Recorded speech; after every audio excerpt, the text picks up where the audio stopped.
మనం ఇప్పుడు సోషల్ మీడియాలో ఎక్కడ చూసినా డొనాల్డ్ ట్రంప్ ఇండియా మీద 25% టారిఫ్ వేశారని వింటున్నాము. అసలు టారిఫ్స్ అంటే ఏంటి? ఎందుకు ట్రంప్ సడన్ గా ఇంత టారిఫ్ ని పెంచారు? దానివల్ల ఇండియాకి ఏమన్నా డ్యామేజ్ ఉంటుందా? తెలుసుకుందాం.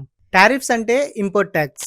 అంటే ఒక కంట్రీ వేరే కంట్రీ నుండి ఏదన్నా ప్రొడక్ట్ ని ఇంపోర్ట్ చేస్తే ఆ ప్రొడక్ట్ పైన ట్యాక్స్ కట్టాలి. మనం ఎగ్జాంపుల్ గా చూసుకుంటే ఇండియా యుఎస్ నుంచి కార్స్ ఇంపోర్ట్ చేస్తే ఆ కార్స్ పైన ఇండియన్ గవర్నమెంట్ ట్యాక్స్ వేయొచ్చు. టారిఫ్స్ అంటే ఇది. ఎందుకు టారిఫ్స్ ని సడన్ గా పెంచారంటే ఏదేదో చెప్తున్నాడు. లైక్ అమెరికన్ కంపెనీస్ ని ప్రొటెక్ట్ చేయాలని. అమెరికా ఇండియాకి ఎక్స్పోర్ట్ చేసేదానికంటే ఇండియా అమెరికాకి ఎక్స్పోర్ట్ చేసేదే ఎక్కువ.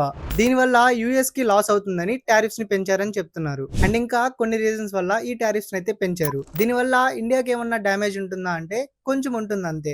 ఇండియా నుంచి యుఎస్ కి వెళ్ళిన ప్రొడక్ట్స్ కి రేట్ పెరుగుతుంది. సో దీనివల్ల కొంచెం అయితే ఉండొచ్చు, పెద్దగా అయితే ఏముండదు. ట్రంప్ గారు ఇలానే ఉంటే ఇండియాకి యుఎస్ కి కమ్యూనికేషన్ తగ్గుతుంది. సో అమెరికా కూడా అప్పుడు ఎక్కువ డ్యామేజ్ ఉండే ఛాన్సెస్ ఉంటాయి.